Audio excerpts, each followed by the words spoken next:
Hi there. Let's get 10.3c in the books. Section 10.3c is still about operations with radical expressions. But this time, we're going to go back to some fractions. If you remember, back in section 10.2, we rationalized the denominator. Remember, we said we did not want any square roots in the denominator. So, rationalizing the denominator is what we use to get all the radicals from the bottom of a fraction. So if I've got this square root of 8 over square root of 3, which is what I'm going to split this up into, what do we do to get rid of that radical 3 down in the denominator? So remember, we're going to times, for a new radical or radicand in the numerator, a new radicand in the denominator. If we play our cards right, our denominator will be a perfect square. So 8 times 3 for the numerator would be 24. 3 times 3 for the denominator would be 9. Some people are not wanting to write the square root signs around these, and then you get confused if it's a radical or not. So make sure you write that work. If we're going to start simplifying, it looks to me like a 9 is a perfect square, right? What is its square root? I've got myself a denominator 3. On the top, 24 is not a perfect square, but 4 times 6 goes into it. Square root of 4 is, so I've got 2 square roots of 6 over 3. If I take a quick look at my coefficients, my numbers, 2 over 3, can't be simplified. So notice that that denominator was just a square root, or square root of 18, or square root of 3xy, or 2 square roots of 7, something like that. We're going to look at conjugates, because this is what we're going to use when we have got a denominator with a binomial.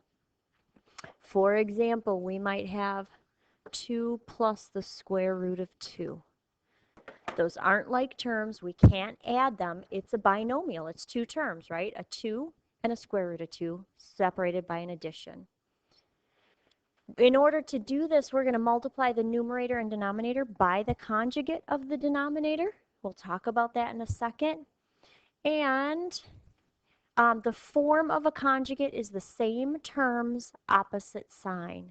So if I tell you that my denominator is 2 plus the square root of 2, what's the conjugate of 2 plus the square root of 2? Same terms, opposite sign, so it would be 2 minus the square root of 2. What about if I gave you a 3 square roots of 2 plus 5 square roots of 7? Could you tell me the conjugate of 3 square roots of 2 plus 5 square roots of 7? Well, that would be 3 square roots of 2 minus 5 square roots of 7. So same terms, opposite sign.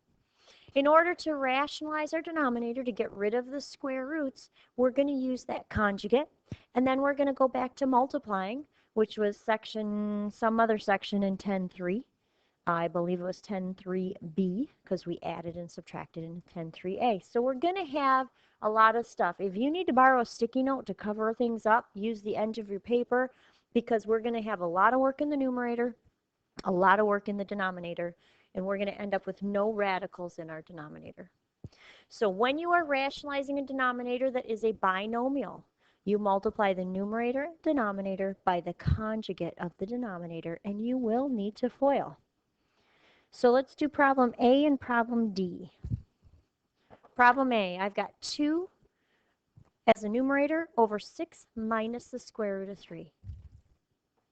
Well, 2 over the square root of 6 minus 3, I can't just multiply by square root of 3 over square root of 3. I'm not going to get rid of that radical in the denominator, because remember, that's what the issue is. So my first suggestion is to put parentheses around that so you see that it is a binomial. Here's the easy part. Tell me, what's the conjugate of 6 minus the square root of 3? Same terms, opposite sign, right? 6 plus the square root of 3.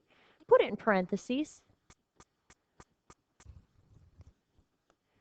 Now, when I go to do this problem, and I'm going to cover up part of the show here, do you see a distributive property problem in that numerator right there? I'm going to multiply 2 by everything inside the parentheses. So what's 2 times 6? What's 2 times the square root of 3? A positive 2 square roots of 3. Remember, don't cross that line and try to multiply and make it a square root of 6 or a plain 6 or something like that. All right, in the denominator, ignore the rest of it. Do you see a FOILing problem or distributive or line method or whatever? So I'm going to start by taking this 6 times 6. Got myself a 36. What's 6 times the square root of 3? 6 square roots of 3, right? I'm going to switch over to this negative square root of 3 times 6. So minus 6 square roots of 3. Remember I said use the sign, the number, then the radical. And what's a negative square root of 3 times a positive square root of 3? Negative square root of 9. Excuse me. Before I unblock the top, let's simplify this. Combine like terms. I should have mentioned that I was going to look for that. But do you see any like terms? I see a couple things we can do. Do you notice that our 6 square roots of 3 both have opposite signs? Which means that we can cancel them out, right? 6 square roots of 3 minus 6 square roots of 3, no square roots of 3 left. Square root of 9 is the same as. So I have got a really simple math problem for my denominator. It looks like all I've got left is a 36 minus 3. And everybody should know that that's going to be a 33. Now that I've done all that work, I'm going to double check what did I have in my numerator up here. I had 12 plus 2 square roots of 3. So there's my final answer. I'm going to just make this a little smaller so I can see that other problem. There we go. All right. So cover up your paper, move things aside, do the numerator all at once, do the denominator all at once, and then we can talk about things after. So let's go over here to D. I actually added one more problem we should probably do. So let's do D because I like that numerator. It makes us think a little bit. So I've got a 4 plus a square root of 3. Looks like a binomial to me, so that means I have to multiply by the conjugate. What's the conjugate of 4 plus the square root of 3? Everybody agree it's 4 minus the square root of 3? So when I do just one part at a time, I've got, on the numerator, I'm going to block this out again. I'll stop blocking at some point, but I'm going to run out of space on the edge of the paper. So 2 square roots of 3 is what I'm multiplying by both of these things over here. So 2 square roots of 3 times 4 is going to be 8 square roots of 3.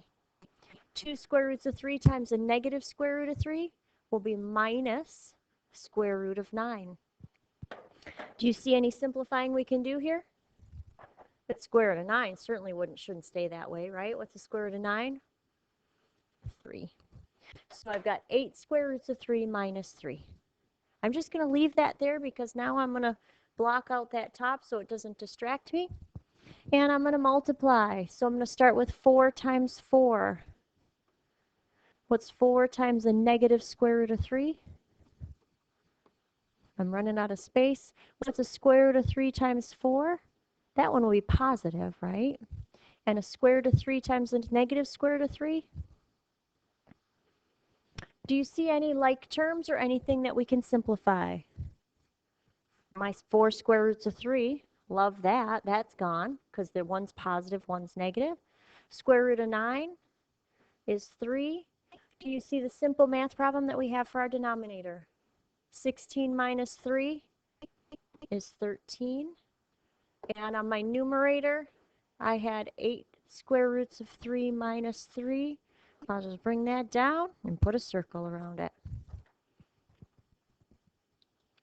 Really, this is just a lot of practice, a lot of keeping track, and a lot of blocking out the other side of the fraction.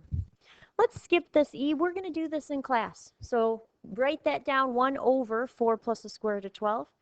Jot that down. We'll use that later. Right now, let's talk about this.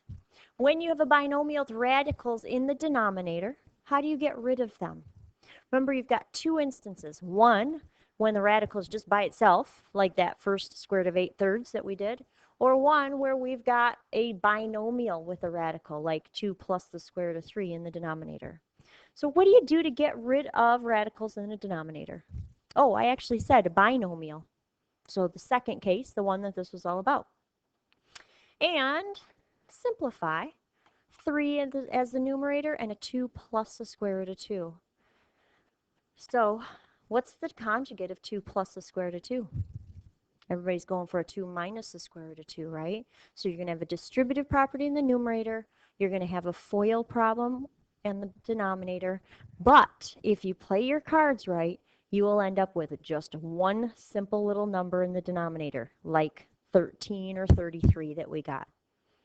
All righty, we'll see you next time.